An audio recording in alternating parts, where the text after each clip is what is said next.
1592년 4월 13일 오후 5시 저물어가는 석양을 등에 업고 700여 척의 대규모 왜군 선단이 부산포 앞바다로 향해 소리 없이 밀려온다.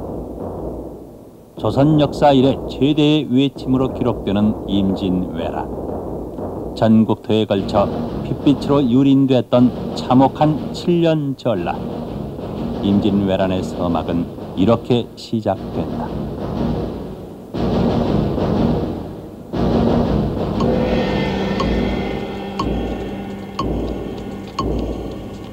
(1598년 11월 24일) 7년 전란이 끝난 4일 후, 그러나 전란의 서막과 같이 그 마지막 무대 또한 참혹한 역사의 현장이었다.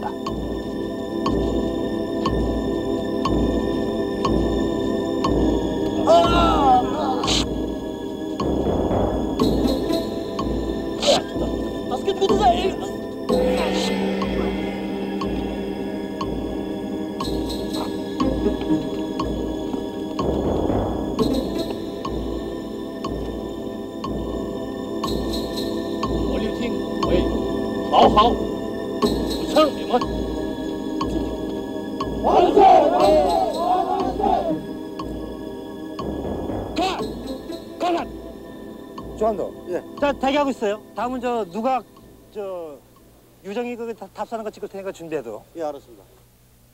저는 지금 이 땅에서 400년 전에 치러졌던 임진왜란의 한 장면을 재현하고 있습니다.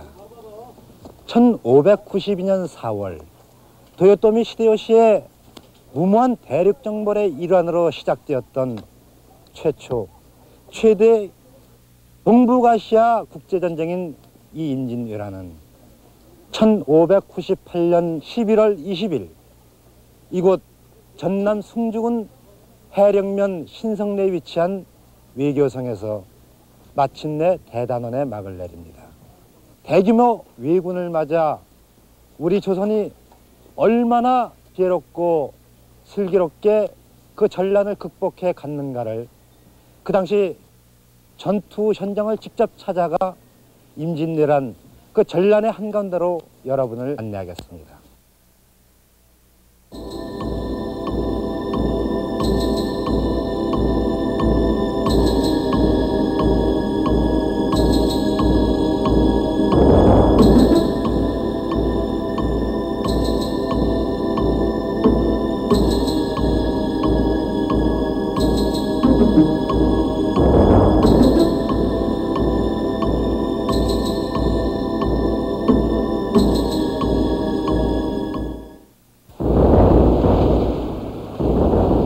일본의 본격적 대륙 침략의 시작인 임진왜란은 왜군 일진 고니시 유키나가 부대의 700여 척의 왜선단이 밀어닥침으로써 시작됐다. 곧이어 대규모 왜선의 출현을 알리는 위급 신호가 가덕진 응봉봉수대에서 3차례에 걸쳐 오르고 14일 부산진성을 함락시킨 왜군은 동래성으로 진격해 들어온다. 동래성은 이전부터 일본 사신들의 출입이 빈번했던 지역이기 때문에 이미 왜군에게 노출돼 있었다. 고니시 유키나가를 대장으로 하는 왜군 제1진의 18,700여 명의 왜군들이 동래성을 에워싸고 인해장막을 치기 시작한다. 임진왜란의 제1전선이 된 동래성은 삼포왜란 등 왜구들의 출몰 또한 자주 있었던 지역이다. 바로 이 동래성의 지휘관인 부사 송상현, 그는 전란 발발 1년 전인 1591년에 이곳 동네에 부임해왔다. 엄청난 적의 기세 앞에 어찌 생도 바라고 의도 바라겠는가. 두 가지를 다 얻을 수 없을진데 생을 버리고 의를 취하겠노라. 백성들과 함께 결의한다. 조선 침략의 길 안내를 맡은 소요시도모, 대마도의 영주로 3년 전 외교 교섭차 동네에 들렸던 인물. 소요시도모의 장인인 고니시 유키나가 왜군 제1대장, 상인인 아버지를 따라 이미 몇 차례 동네에 들린 적이 있어 이곳 지리에 익숙했다. 전즉전이 부전즉 가도, 싸울 힘이 없으면 미리 항복하라는 것. 전사이 가도난, 싸워서 죽기는 쉬워도 길을 빌려주기는 어렵다. 길을 빌려달라. 길을 빌려줄 수 없다.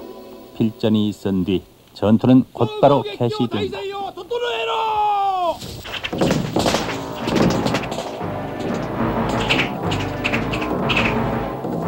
왜군은 신무기 조총을 쏘아대는 한편 성노의 화살 공격을 소모시키기 위해 헛수아비를 등장시켰다. 봉이를 입히고 천근을 씌운 왜군 모양의 헛수아비가 흔들리며 성 밑으로 진격해 들어온다.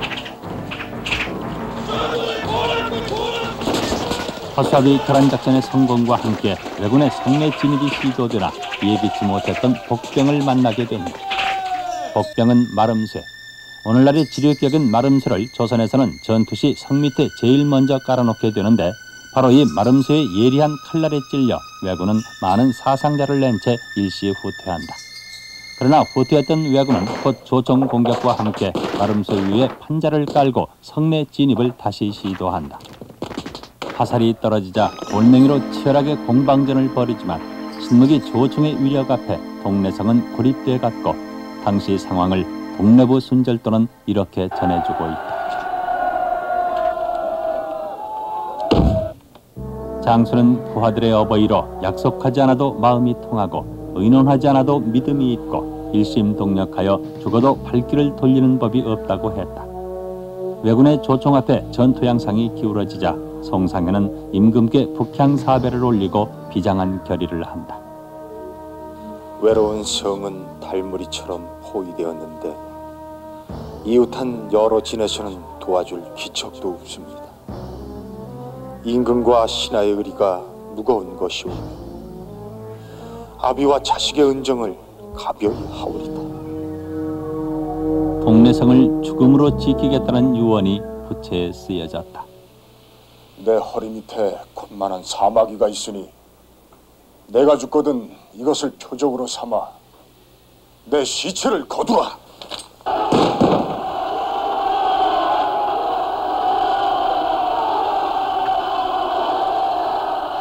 왜군은 포르투갈에서 수입하여 무장한 신무기 조총의 위력으로 동래성 난입에 성공하고 임진왜란 제1전선인 동래성은 처참하게 뒤바뀌어 간다.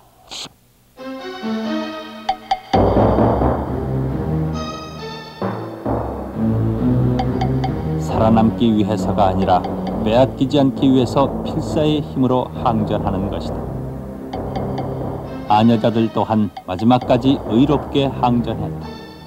왜군의 난입에 지붕 위에 올라가게 되고 기와장으로 마지막까지 의롭게 싸웠던 사람들 기와 의녀. 그러나 전투의 승패는 이미 끝나고 있었다.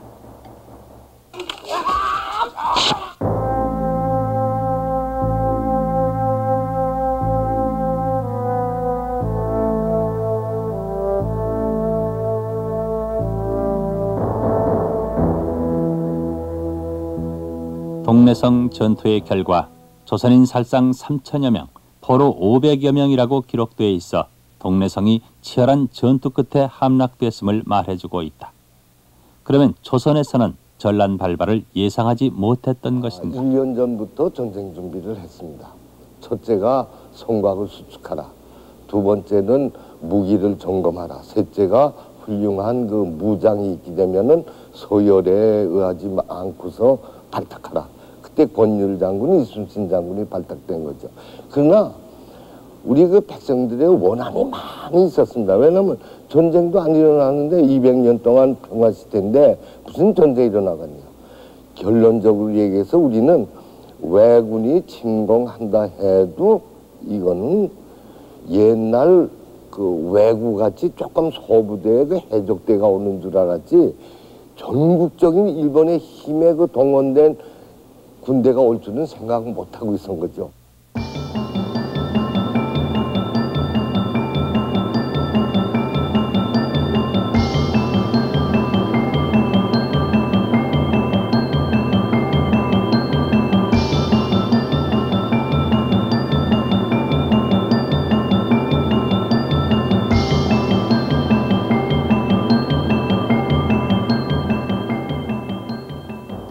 중국 조선에 대해서 일본은 당시 그 무역 불균형 상태에 놓여 있었고 그것이 전쟁을 일본 측이 일으키는 중요한 그 원인이 되었다. 그렇게 말씀드릴 수 있을 것 같습니다.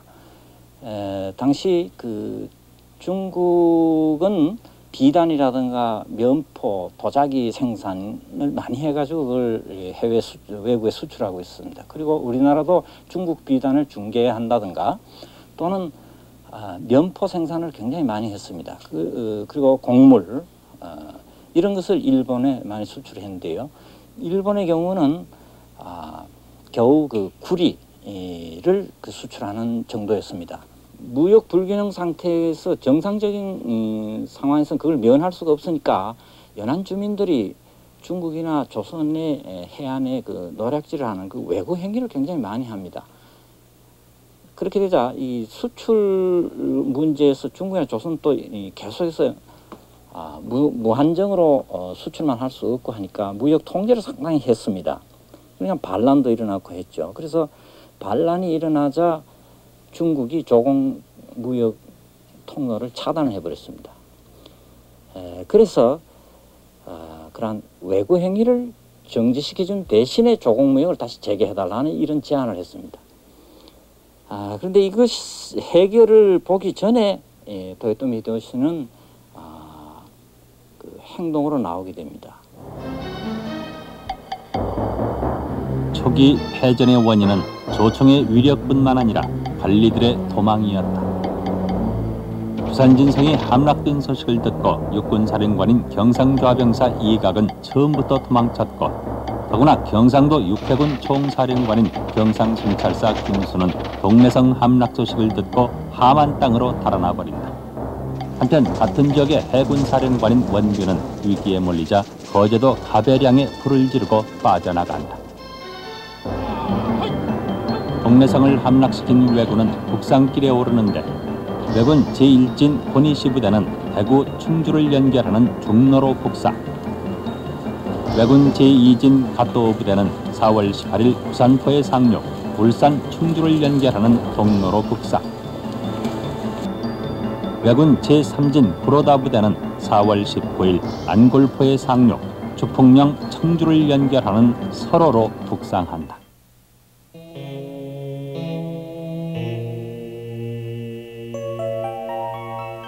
왜군의 치밀한 계획으로 전란의 소용돌이가 조선의 국토를 휘몰아치고 있는 이때, 그렇다면 조선의 조정은 무엇을 하고 있었는가?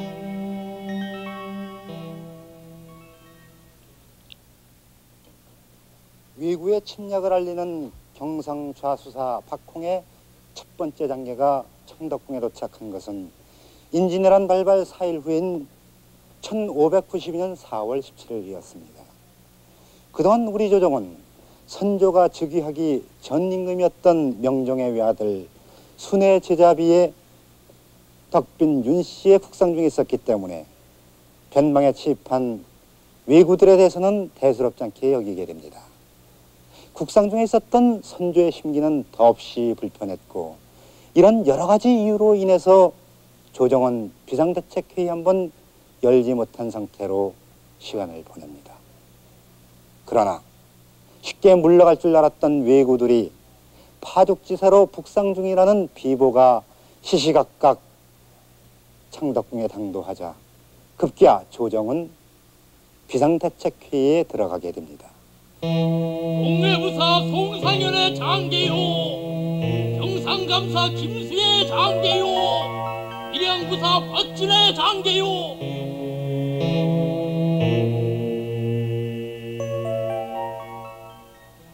섬나라 왜구들이 노략질하는 것 하나 방어하지 못하고 왜 이리 소란들이요? 왜구들은 부산에서 더 깊이 영의정 이산해는 당시 동인으로서 이후 평양성에서 한성을 지키지 않고 먼저 피난행을 주장했다는 이유로 평해로 귀양을 가게 된다. 일본은 섬나라로 좌의정 유성룡은 비상계엄사령관의 일종인 채찰사직을 맡게 되고 파면과 복직을 거듭하다가 영의정이 된 인물이다. 왜구들은 포구에서만 난동을 부렸지 내륙으로는 들어오질 못했지 않사옵니까? 전하, 우리 수군이 오늘날의 서울시장격인 한성판연 신립은 북방에서 용맹을 떨치던 인물로 선조가 종애하던 인빈 김씨의 소생인 신성군의 장인이다. 전하, 적을 얕잡아 보는 당시 도승지로 있던 오성 이항복은 평양성에서 병조 판서에 오른다. 부산 진성에 이어 동래성도 무너졌다 하지 않소. 걱정할 거 없다 말들만 하지 말고 어찌해야 될지 방책들을 말해보. 일전에 왜구들의 침입에 대비하여 남해안 일대에 성축을 하였고, 전라도 해안에는 이순신이, 경상도 해안에는 원균이 있사옵나이다. 한치 앞을 내다보기 힘든 전란의 상황이었음에도 불구하고 조정의 대책회의에서조차 무기력할 수밖에 없었던 조선의 제14대 왕인 선조를 역사는 어떻게 볼 것인가. 전쟁 발발 며칠이 지나도록 조정의 대응은 너무 태평하지 않사옵니까? 강력하고 단호한 대책을 준비하지 않고 있음은 국권의 직무유기가 아니옵니까?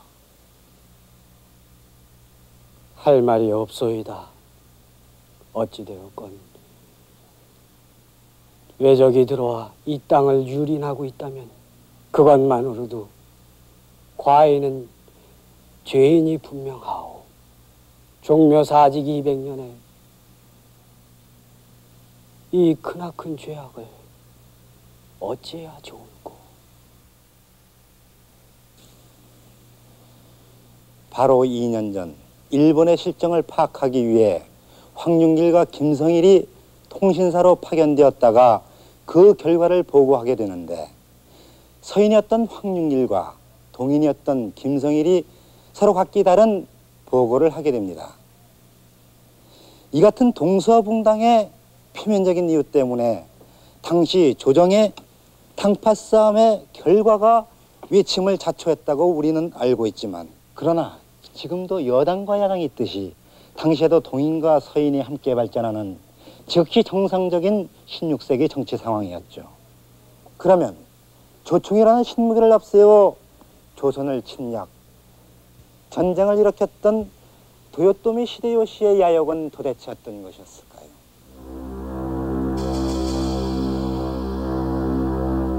조선だけでなくその勢いで民も征服せねばならぬ。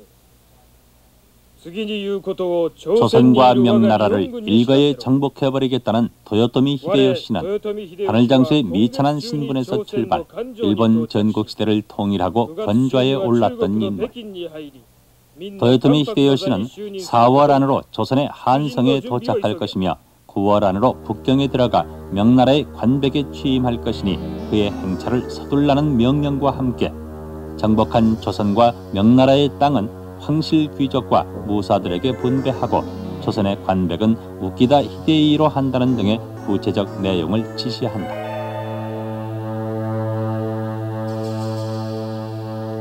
치밀하게 전란을 계획했던 왜군은 다양한 전략을 구사하게 되는데 그 첫 번째가 조선인들에 대한 일본화 공작이었다. 天領寺の民主を得ない勝利は本当の勝利ではない。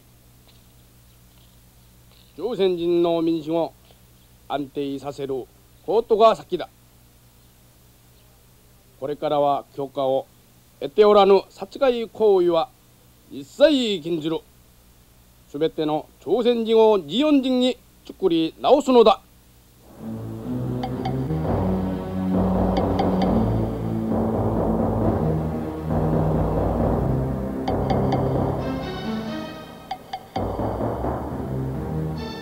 조선인들은 들어라. 우리 일본국은 이 나라 조선을 멸하고 대신 이 나라를 통치한다. 따라서 우리 일본의 법이 곧 이 나라의 법이 되는 것이다. 이에 순종하는 자들은 그 신분의 고하를 막론하고 예우할 것이나 조금이라도 반항하는 자가 있다면 가차없이 처벌할 것이다. 조선인들은 이를 명심하고 산으로 숨은 자들은 모두 나와서 항복하라. 지금 나와서 항복하는 자에겐 살려주면 물론 상 또한 후하게 내릴 것이다. 경상도 지역을 순식간에 유린한 왜군들은 점령제에 대한 일본화 작업에 열을 올립니다. 얼굴에는 미소를 머금고 양손에는 총칼을 든 채 조선인들을 양면으로 위협합니다. 슬픈 일이지만 전쟁이란 극한 상황은 인간의 모습을 다양하게 변모시킵니다.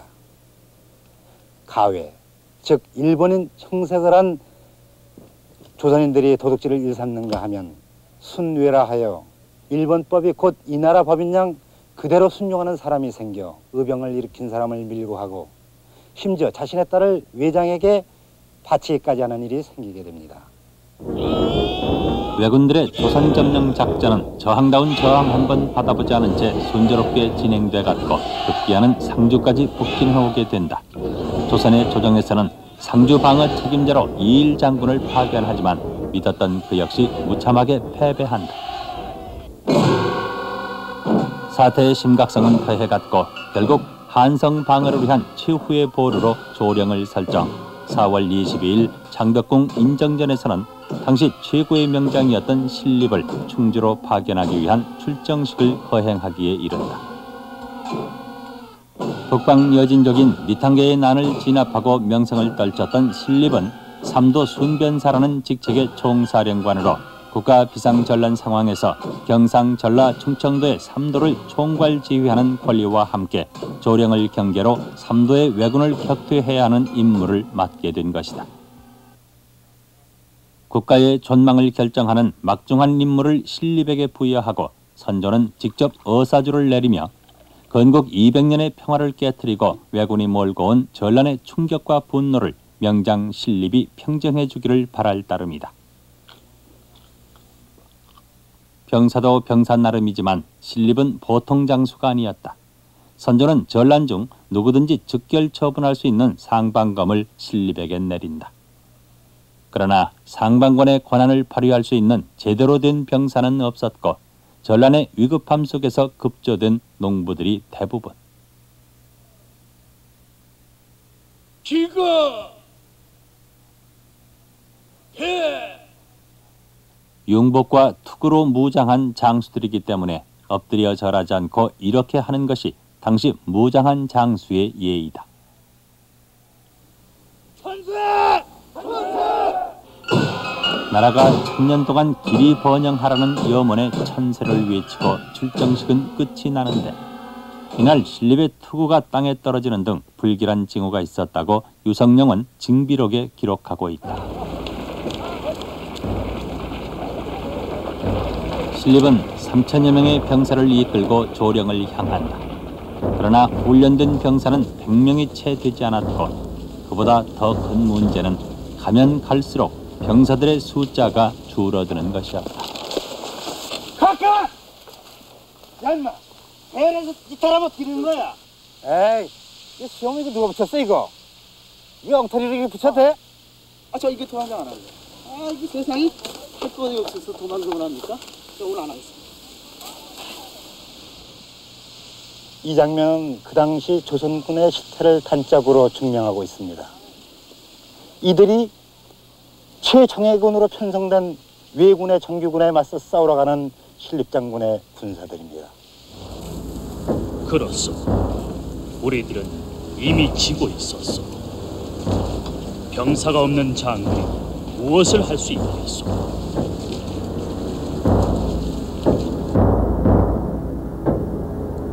신립부대가 조령에 도착한 것은 임진년 4월 24일, 왜군 침입 10하룻 만. 천혜의 요새로 험준한 지형이었던 조령은 부산과 한성의 중간 지점으로 일단 이곳이 뚫리면 한성까지 곧장 올라갈 수 있는 평지가 펼쳐진다.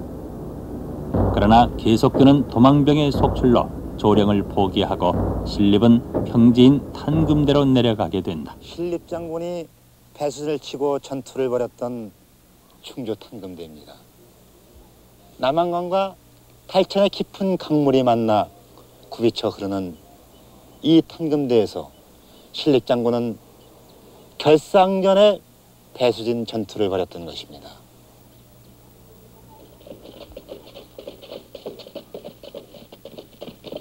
한성 방어의 마지막 보루를 조령에서 탄금대로 변경한 신립은 옛날 중국 항우의 최후 전술이었던 배수진 전투를 준비한다. 배수진이란 도망갈 수 없게끔 강물을 뒤로 하고 결사항전하는 것이다. 이곳에서 왜군과 싸워 이기기 전에는 다시는 살아서 하늘을 볼 수가 없을 것이다. 신립은 북방 여진족을 제압했던 장수답게 기마전에 능했고 병사들을 훈련시켜 말을 타고 초전 기세를 제압하면 조총으로 무장한 왜군일지라도 승리할 수 있을 것이다. 그러나 변변한 말 한 필 없는 상태에서 병사들을 훈련시키기 사흘째 되는 날, 탄금대에는 기마전에 불리한 비까지 내리고 있었다. 한편 상주에서 이일 장군이 이끄는 조선군을 일대 학살한 고니시 육기나카 부대는 26일 문경세제를 넘어 충주성으로 진격해 들어온다. 왜군이 충주성으로 들어온다는 보고를 받은 신립은 탄금대에서 기마전술의 하객진을 형성한다. 이것을 포르투갈 선교사인 루이스 프로이스는 초생딸 모양을 하고 있었다고 전한다.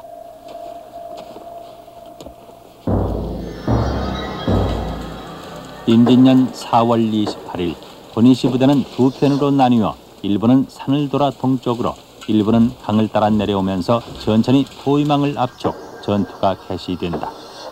제1절은 고니시의 유인전술. 공격기 준비!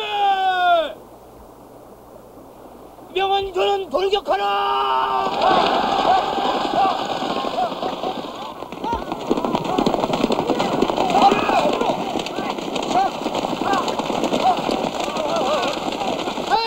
공격기!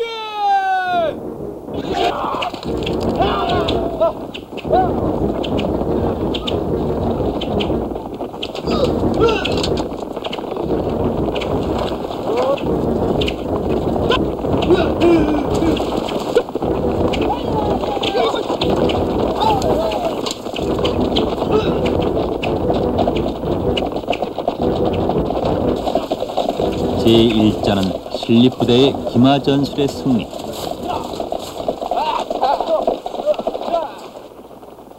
그러나 이것은 고니시의 계략.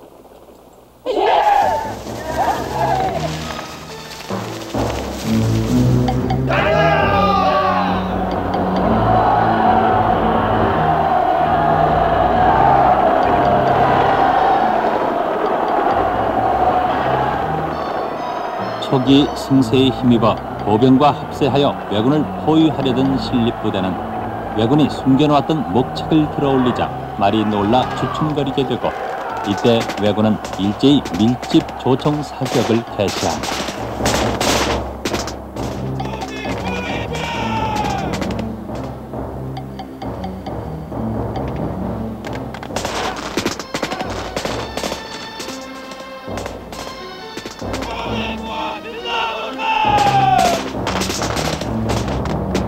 그럼 신립부대를 유인하여 일제히 밀집 사격을 가했던 조총의 사격법은 어떠한 것이었는가?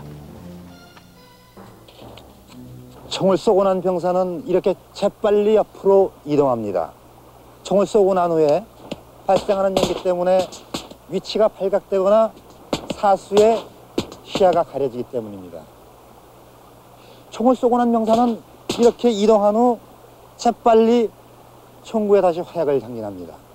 화약을 장전하는 시간이 무려 2분이라는 공백이 발생하게 됩니다. 그래서 일본의 외장 오다 노부나가라는 사람은 연속 발사가 가능한 3단 조총 발사 전술을 개발하게 됩니다. 일본의 주력 무기인 이 조총에 비해 우리 조선군에게는 이런 승자총통이라는 훌륭한 무기가 있었는데, 이 승자총통은 일본의 조총에 비해서 탁월한 성능을 가졌음에도 불구하고 군비가 미약하고 화약이 준비가 되지 않은 관계로 아무런 쓸모도 없는 철막대기에 불과했던 것입니다. 나의 군사들이여, 목숨을 바쳐 조선을 지키자!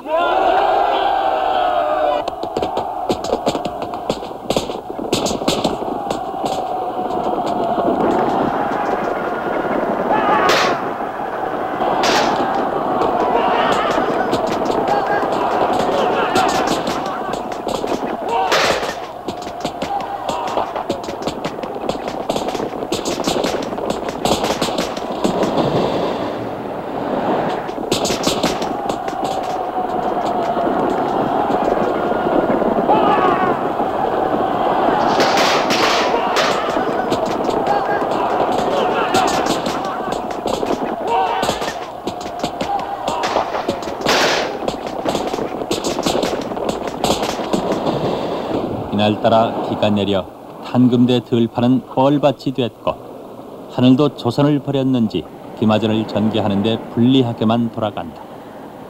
말을 탄 전사들이 적진으로 돌격해 들어가나 중과부적. 불과 9시간 만에 승패는 결정나고 만다.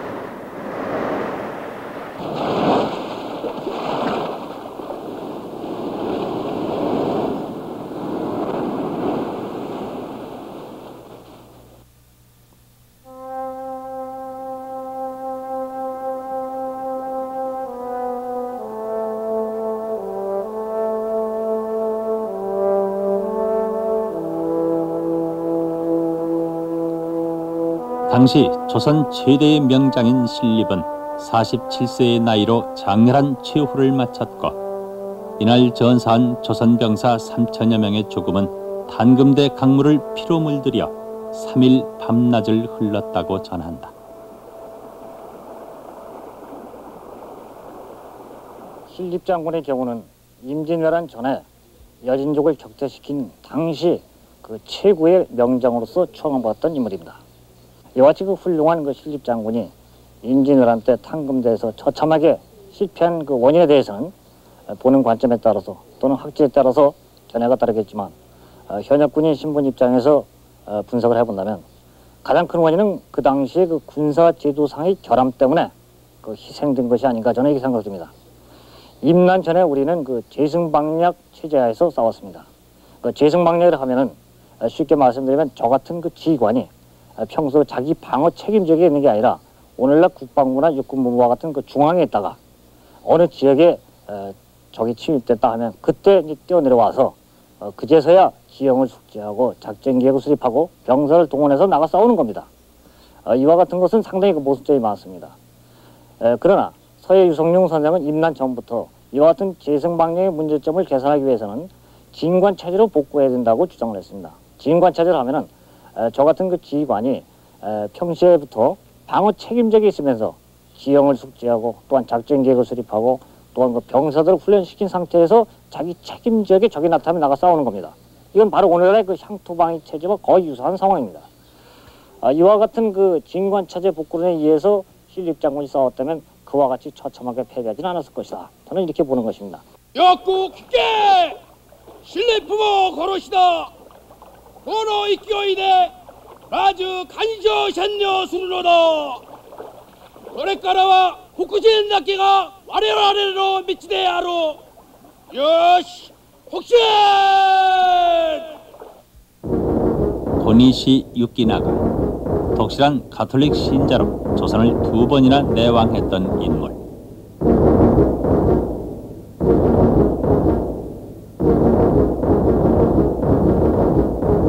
가토 기요마사, 전란 중 조선의 각 사찰을 전소시키는 등 왜군 중 가장 포악하고 잔인했던 인물.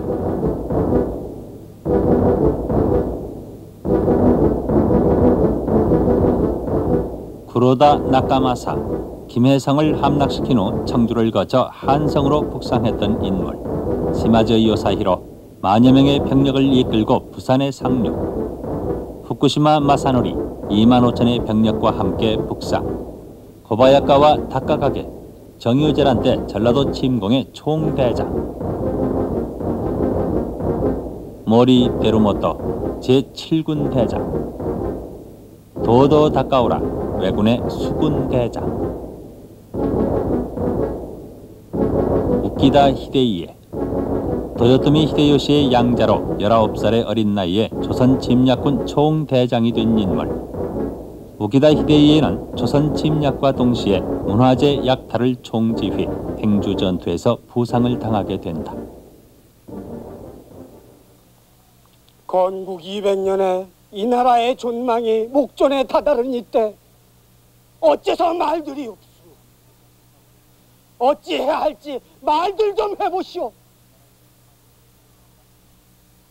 전하, 한성을 버려서는 아니되옵니다. 죽으나 사나 한성을 지켜야지. 한성을 버리면 곧 조선을 적에게 내주는 것과 다를 바가 없사옵니다. 외적이 충주를 함락시키고 시시각각 북상 중에 있사옵니다.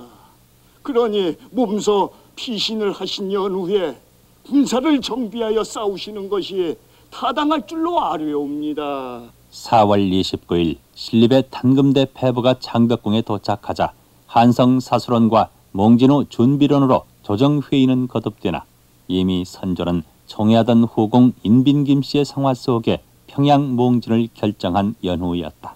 그저께 상주를 지났으면 지금쯤 그것들이 한양 근방까지 왔을지도 모르지 않습니까?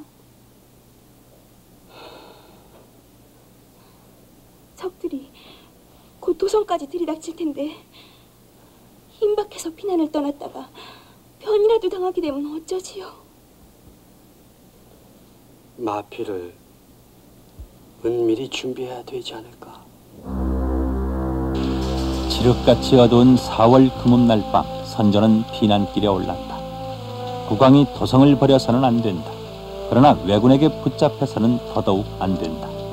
선조는 쏟아지는 폭우 속에 하염없이 눈물을 흘리며 통곡한다. 무슨 면목으로 선왕을 전란이 터진 연후에야 세자로 책봉된 광해군도 눈물 속에 빗길을 걸었고 착하고 어질기만 하던 왕비 박씨도 가마 속에서 눈물을 흘렸다. 상궁 라인들은 폭우에 어쩔 수 없이 치마를 뒤집어 쓴 채 가마 뒤를 따른다. 몽진길의 선조는 백성들의 항의 시위를 만나게 되고 급기야는 장덕궁이 화염에 휩싸인다.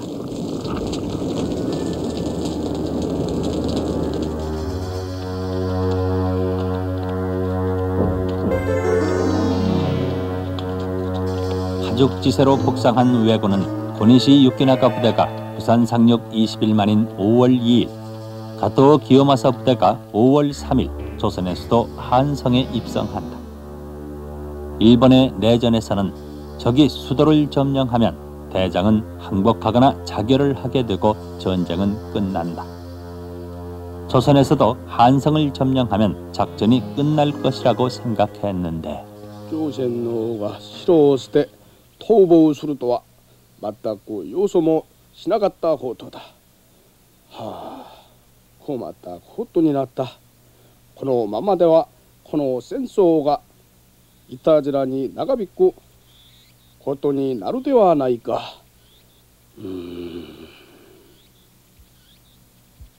중흥 의지를 깐 비난이다. 그걸 제가 강조하고 싶고, 이런 거는 뒤에 가서 이제 6월 중순 이후에 그 일본 군대가 평양까지 와고 나서 일본군한테 사실 서울에 있었으면 다 잡혀서 그만 아닙니까 말입니다. 그 서울과 이 평양까지 가니까 일본군으로 하여금 우리 추격하는데 곤란하게 하고, 또 우리도 말입니다. 따라서 그거에 뭐냐 그러면 저거 보급로를 연장시키고 적으로 하여금 전후방 이거 그런데도 결과적으로는 좋은 그를 가져와 그게 사실이죠.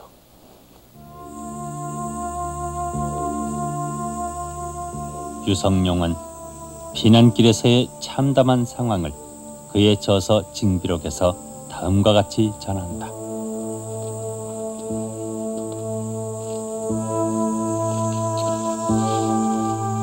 모두가 하루 종일 굶었다. 나는 고달픈 몸을 이끌고 이리저리 먹을 것을 구하러 다녔다. 임금님께서 드실 음식을 굶주린 병사들이 삽시간에 먹어치우고 도망을 쳤다. 임금님께서는 아침부터 굶었다. 궁중 사람들은 허기진 배를 물로 채운다. 궁중에서는 생각지도 못했던 인빈 김씨가 왕비와 한방에 마주 앉았고, 대신들은 마루에 누워서 한숨만 내쉰다.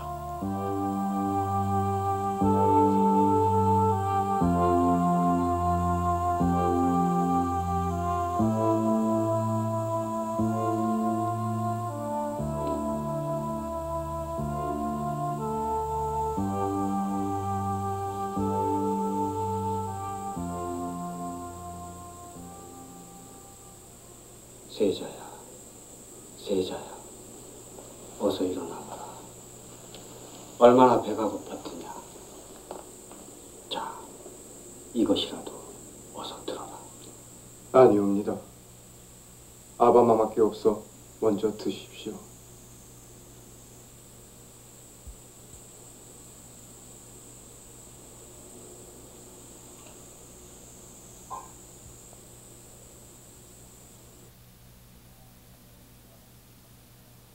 조선의 국왕일행이 피난길에 올라 허기진 배를 채우고 있던 때 한성은 왜군 총사령관 우키다 히데이에의 점령하에 놓였고 왜군이 점령한 세상은 많은 것을 뒤바꾸어 놓았다.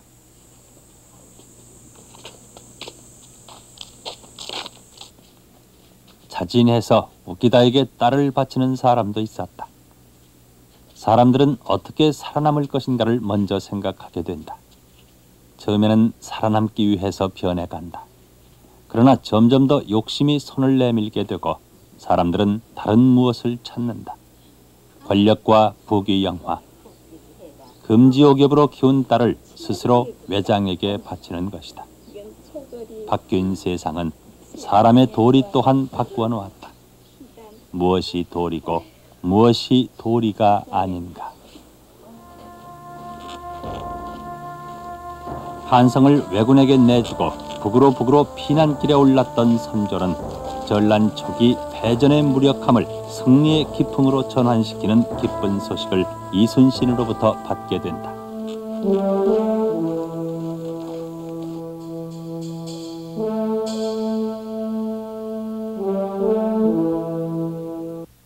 삼가 적을 무찌른 일로 아뢰나이다. 전일 공경이 받자온 전지 내용에 의거하여 지난 5월 초나흘 축시에 옥포를 향해 출발, 외선 26척을 모두 총통으로 맞추어 쳐부수고 불태우니 넓은 바다에는 불꽃과 연기가 하늘을 덮었으며 이토록 감격적인 일이 있던지 이순신이 진정 이 나라의 빛으로다.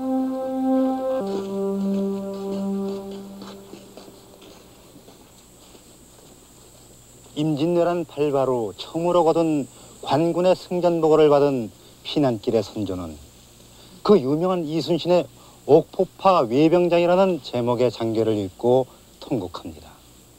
그럼 여기서 승전의 계기를 마련해 주었던 조선의 명장 이순신 장군이 계신 전라자수영으로 가보도록 하겠습니다.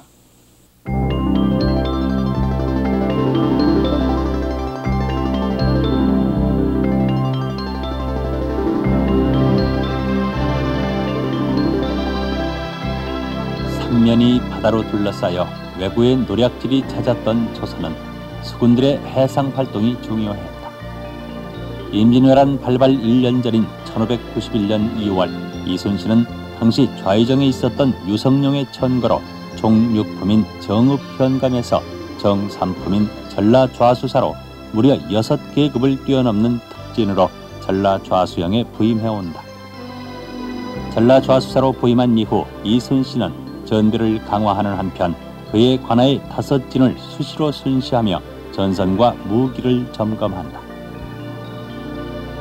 해상 전투는 오랜 기간의 훈련이 필요했고 그 결과가 승리를 보장해준다. 오늘도 해상 훈련에 앞서 사전 작전 회의를 위해 진해루에 나온 것이다. 이순신은 외적의 침입을 가상한 해상 훈련을 매우 엄격하게 실시한다. 전투하면 판옥선과 어선들은 깃발을 올리고 대장선의 명령을 기다린다. 대장선의 명령이 있기 전에는 함포 발사를 자중하라. 함포 발사 중지. 모의 적선이 출현했다. 각 군선에서는 전투 준비 태세를 갖춘다. 일자진을 형성하라. 일자진을 형성하라.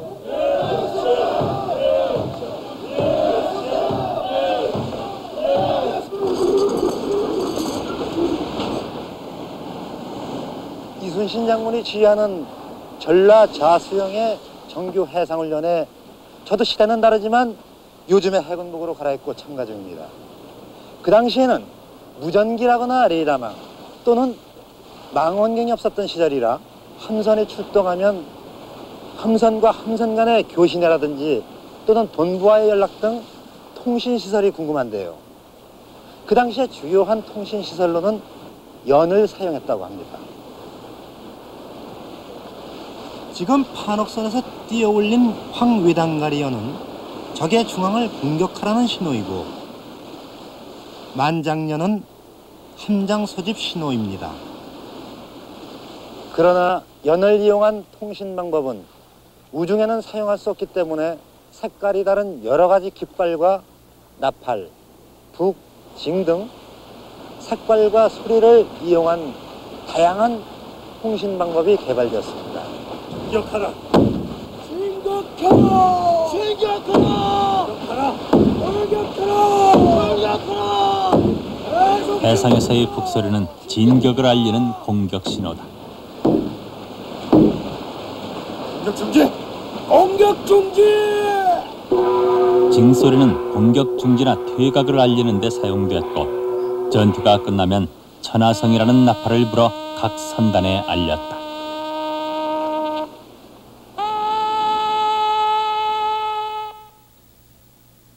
각종 수군 해상훈련에 관한 기록은 조선시대의 병법서적인 병학진함에 전해지고 있다.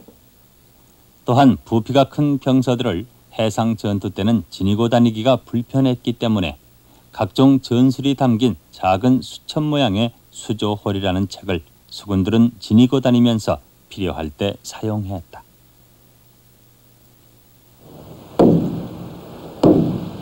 이순신이 대장기인 영기를 흔들어 대장선임을 알린다. 대장선의 명령을 전달하는 중군선에 다음 명령이 내려진다. 출동 준비! 공격 준비를 알리는 대포 한 발이 하늘로 치솟고 검은색 깃발이 힘차게 흔들리는 것은 판옥선 대열에게 뱃머리를 돌려 방향을 잡으라는 신호.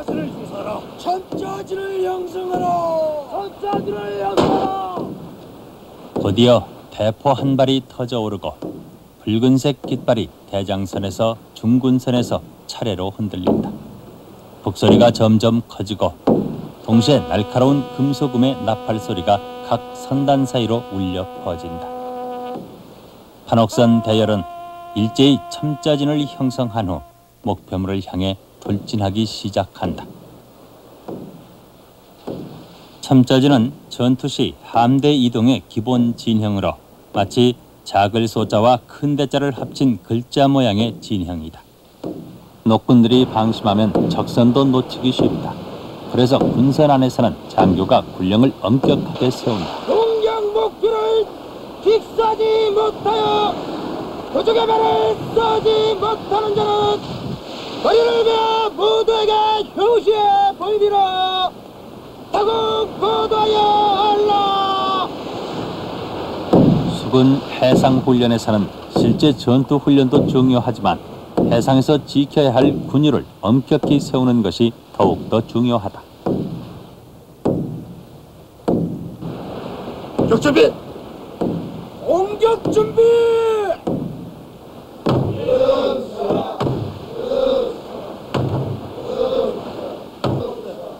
일자진을 형성하라! 일자진을 형성하라! 목표물이 출현하자 공격 명령이 내려지고 포 한 발과 북, 나팔 등이 동시에 울리게 되면 판옥선은 일제히 일자진을 형성한다. 일자진은 가장 공격하기 쉬운 기본 진형인데 이 일자진을 기본으로 하여 각종 전투를 벌인다. 천차 총통 발사! 천차 총통 발사! 지차 총통 발사! 지차 총통 발사! 자, 이 왜군 선박에 왜 조선 수군이 타고 있느냐고요? 이건 가상 전투, 즉 우리 조선 수군의 해상 모의 훈련이 진행 중입니다. 자, 예, 이런 해상 모의 훈련이 진행 중일 때는 가짜 외장을 설정하게 되는데 아무리 훈련일지라도 가짜 외장의 역할을 맡는 일은 모두가 기피하는지라 이런 경우에는 가외장 임명서를 수여합니다. 자, 이런 조총 소리에 익숙해진 왜군인지라 우리 조선 수군의 한포 소리에 아마 혼쭐이 날 것입니다.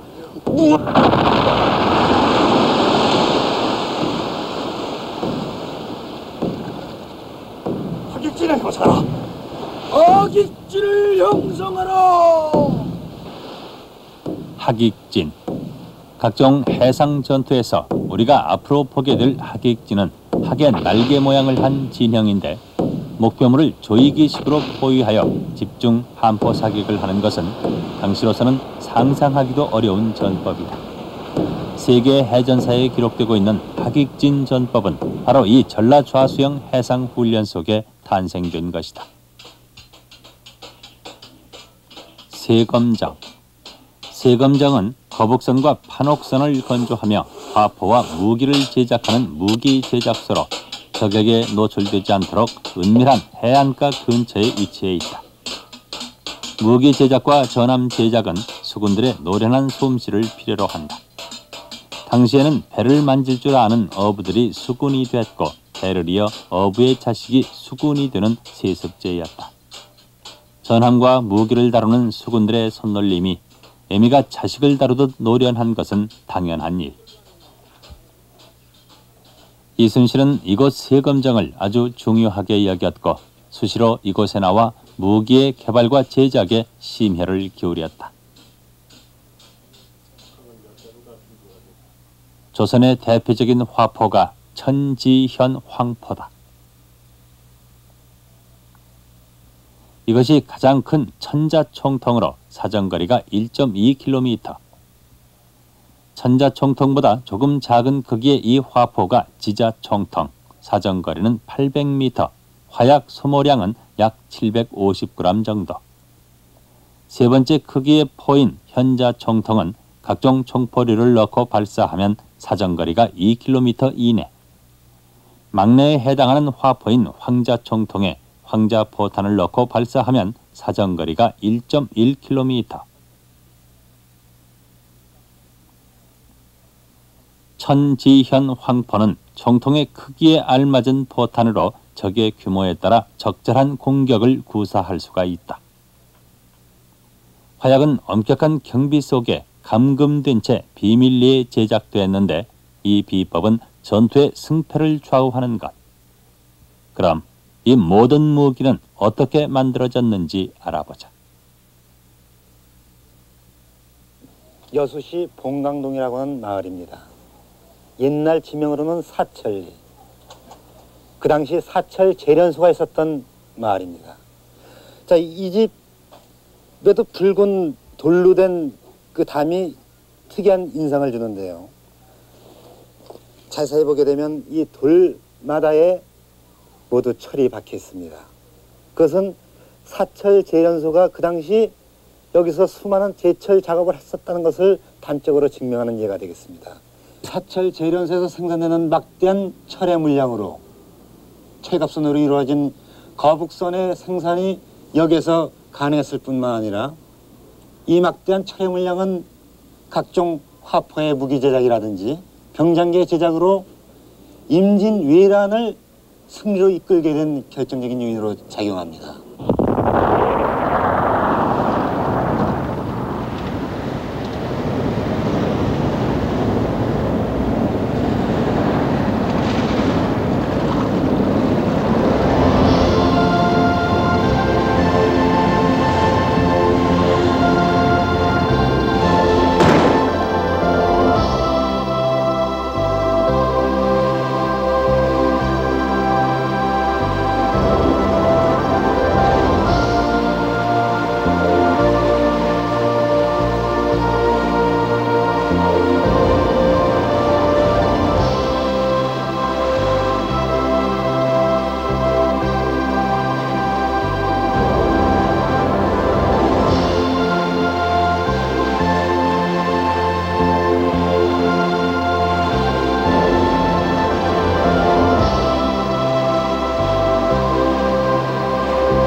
오늘 날씨는 맑았다. 식후에 배를 타고 거북선에서 진짜 현자포를 쏘아보았다.